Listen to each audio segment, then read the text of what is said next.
নমস্কার বন্ধুরা, আপনারা সবাই কেমন আছেন? আশা করি আপনারা সবাই ভালো আছেন আর আমরাও বেশ ভালোই আছি। আমার চ্যানেলের নতুন একটি ব্লগে আপনাদের সবাইকে স্বাগত জানাই। আজ বুদ্ধ পূর্ণিমা। বুদ্ধ পূর্ণিমার শুভেচ্ছা জানিয়ে আমি আমার ব্লগটা আজকে শুরু করছি। এখন বাজে সন্ধ্যে 6:30 আর আমি চলে এসেছি ঠাকুর ঘরে সন্ধ্যাবাতি দেখিয়ে নেব।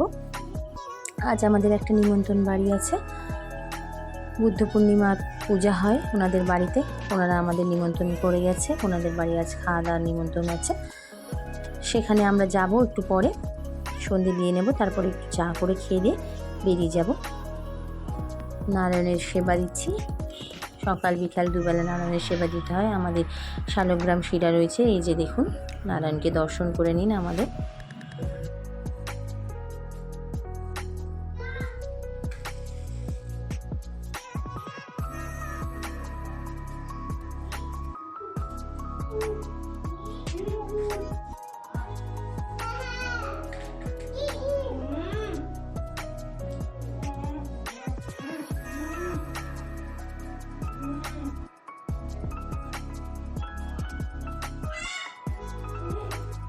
সকাল থেকেই আকাশে মেঘ করে রয়েছে, বৃষ্টি হওয়ার সম্ভাবনা রয়েছে।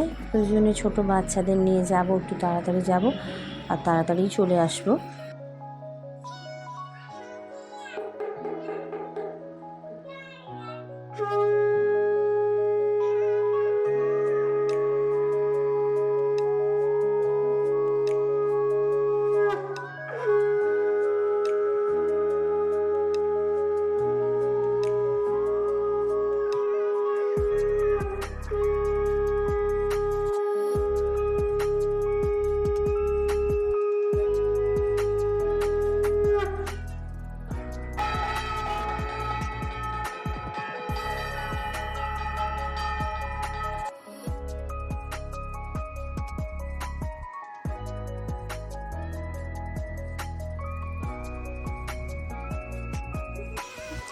চলে এসেছি রান্নাঘরে, একটু চা করে নিলাম আর সঙ্গে কয়েকটা পাউরুটি ছিল, সেগুলোকে তাওয়া একটু শিখে নিলাম। চা খাওয়া হয়ে গেছে, এবার আমরা তৈরি হচ্ছি নিমন্ত্রণ বাড়ি যাওয়ার জন্যে। মেয়েকে চুল বেঁধে তৈরি করে দিচ্ছি। আমি আগে শাড়ি পরে নিয়েছি, চুল বেঁধে নিয়েছি। ছেলে জামা কাপড় পরানো হয়ে গেছে, ওর শুধু জুতোটা পরালেই হবে। মেয়ে চুলটাকে আঁচড়ে দিচ্ছি, ওরও জামা পরা হয়ে গেছে, চুলটা বেঁধে নিলেই ওর হয়ে যায়।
এবার ছেলের চুলটা আঁচড়ে দেবো। ও কিছুতেই চুল আঁচড়াতে পছন্দ করে না, ও চুল আঁচড়াতে চায় না। ওই যে চিরুনিটা দেখলো, দেখে পালিয়ে গেল, ও চুল আঁচড়াবে না। এবারে বালিশটার উপর উঠে যাবে, ওকে কিছুতে আর আনা যাবে না, চুলও আঁচড়ানো হবে না, ওইভাবেই থাকবে।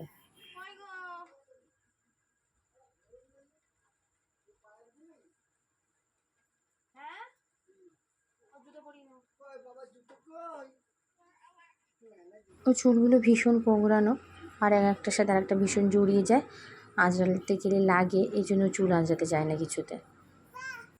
তো এইভাবেই যাবে ও। ও দিদি ওকে জুতো পরিয়ে দিচ্ছে। আমি ওকে জুতো পরাতে চাইলাম, কিন্তু আমার কাছে পরলো না, বলছে দিদি করে বলছে যে দিদির কাছে জুতোটা পরবে। তো দিদির কাছে দিদি জুতো পরিয়ে দিচ্ছে। আমরা বেরিয়ে পড়েছি তৈরি হয়ে। এবারে আমরা যাব নিমন্ত্রণ বাড়িতে। রাস্তাটা খুব অন্ধকার, বাড়ির সামনে যেটুকু আলো আছে এটুকু। দেখুন রাস্তাটা ভীষণ অন্ধকার, কাছাকাছি এই পাশের বাড়ি, ওই জন্যে আমাদের সমস্যা হবে না সেরকম।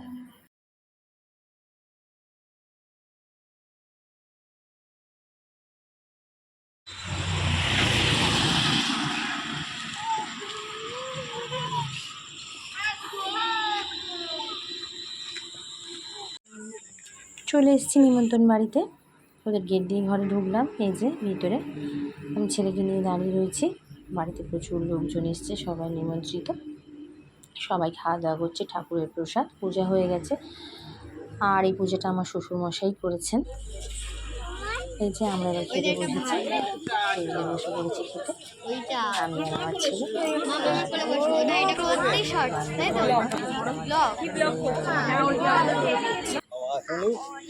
যে আমাদের পাতে খিচুড়ি আর আলু পটলের তরকারি দিয়েছে, আমরা খাচ্ছি। খাওয়া দাওয়া শেষ হয়ে গেছে, এবার আমরা বাড়ির দিকে চলে যাব। রাস্তাটা ভীষণ অন্ধকার, আগেই দেখিয়েছি। ওদের বাড়ির সামনে দিয়ে বেরোচ্ছি এবার। এই যে গেট থেকে বেরোলাম, এবার আমরা বাড়ি চলে যাব। এখন রাত 9টার কাছাকাছি প্রায় বাজে। তো ছেলে কিছু খায়নি, ঘুম পেয়ে গেছে। আমি বাড়িতে গিয়ে একটু আলু সিদ্ধ ভাত করেই রেখে এসেছিলাম কুকারে করে। বাড়ি থেকে ওই আলু সিদ্ধ ভাতটা ওকে খাইয়ে দেবো, একটু ঘি দিয়ে দেবো অল্প করে, সাথে একটু ডালও রয়েছে, ওবেলা করেছিলাম, সেই ডাল একটু মাখিয়ে ওকে খাইয়ে দেবো, দিয়ে ওকে ঘুম পাড়িয়ে দেবো।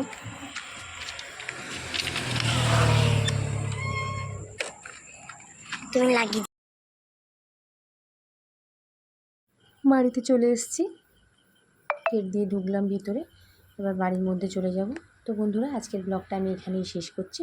দেখা হবে আবার নেক্সট ব্লগে, ততক্ষণের জন্য টাটা।